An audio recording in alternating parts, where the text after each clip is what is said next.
sent my mum some pictures. It wasn't meant for my mum. They're supposed to be for my girlfriends.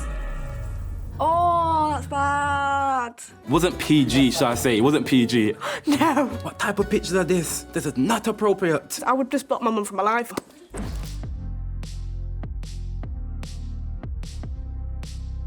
Dyslexia is a learning difficulty that affects my reading and my writing. I've got dyspraxia and dyslexia. Dyspraxia is an issue around movement and coordination. Dyscalculia is a mathematical difficulty. I've got dyslexia, dyscalculia and dyspraxia, and they come under the neurodiversity umbrella. This is a dyspraxic in this small of a space. Action! Oh, I've got his nose. Having dyslexia, the words jump quite a lot. So if I get to a train station, I need to look to make sure that's my train at least 3 times, because things are just jumping, I'm very unsure. Train's delayed by 5 minutes. I don't know what 5 minutes is. I don't understand time.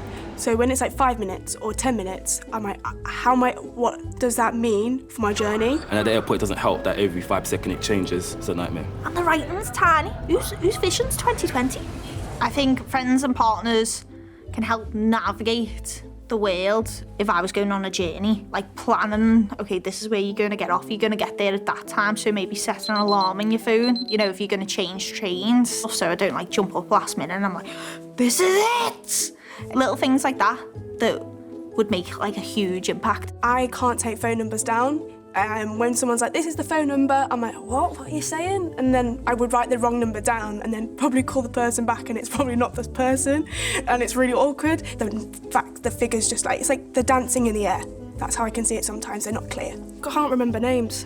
So if you've got a massive like name tag on your forehead, I'm sorted, I can't remember names at all. And that's just a very dyslexic thing. The whole thing about dyspraxia is like movement and like coordination, and I've always been bad at dressing myself. There was one point where I was 18, I had this dress I used to love and I lent it to a friend and she was like, why'd you wear this as a dress? And I was like, what are you talking about? And she was like, I thought it had like a nice little flap on the side. No, it turns out the flap was an extra leg and I've been putting 2 legs in 1 leg hole. Are you sure, Lizzie? I have really good and bad days, but on a bad day, it feels like I just want to be in a corner and not talk. I just want to be mute, and I get very frustrated when I can't speak. It feels like when you have a bad day, everything just shuts off. So when I go food shopping, it's a bit stressful. I try to bring a shopping list, but that even stresses me out more because I have to like try and find the aisles. I've got to try and find how much money I've got. I get really muddled up with the numbers. So when my boyfriend goes shopping, he's got great patience. For example, I put something in the trolley. He's like, okay, so that's going to be like £2. So he put it all in, he calculates it. We work as a team, basically. Yeah, he's a great ally. Patience, patience, patience. For me, it's just like patience, understanding, and realising that we're human and we're not robots. I came in looking like a potato. Now I look like this. A Maris Piper, at least. Because I'm very blunt in text messaging, people think I'm being rude, but I'm not. It's just the way my brain does things. It's very black and white. I always just talk so much on voice notes. Voice notes are good. Voice notes are my friend because that sometimes text messaging is that when I can't get my point across, voice notes are good. I've got a habit of sending messages to people and then deleting the messages on WhatsApp. Well, I've sent my mum messages that weren't supposed to be for her, they're supposed to be for my girlfriend, so. No. It wasn't PG, shall I say? It wasn't PG. Oh, that stresses me out. It's not appropriate to send pictures like this. Only your girlfriend should see you like this, or your wife. Was it on text message? It's there forever. So that happens a lot. But now that WhatsApp's got, you can delete videos and voice notes before they read it. What did you delete? I was like, nothing, mum, was it for you? Yeah. But I can totally relate because it's so hard. Texting's like horrendous. No, I would already have to like run away and like change my identity if I did that. I met this lovely guy, Junaid, at a wedding. We started talking and he realised how easily I get overwhelmed and struggle to regulate in an environment. And every like half an hour he was checking in, like, do you want to go outside? Just stand outside for a bit.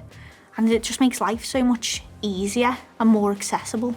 I went to the library and I saw a lady keep looking at me, and I think she realised that I was a support worker. We just started speaking and I explained to her I did dyslexia, and she's like, oh, okay, can I test something out with you? I had a book, and she was putting different colours over the writing, and she put a red down, she put a purple down, but then she put a green down, and the green was perfect. Letters didn't jump, and it was just very, very clear. And ever since then, now when I read, I put the green lens over the book, and it helps letters not jump.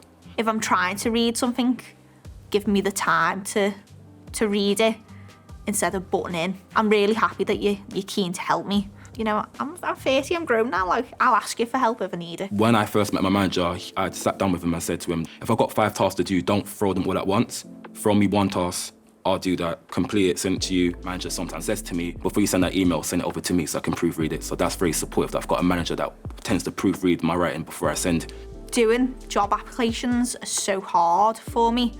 Doing like a video application, I'd be able to, it's a lot faster, I'd know what to say.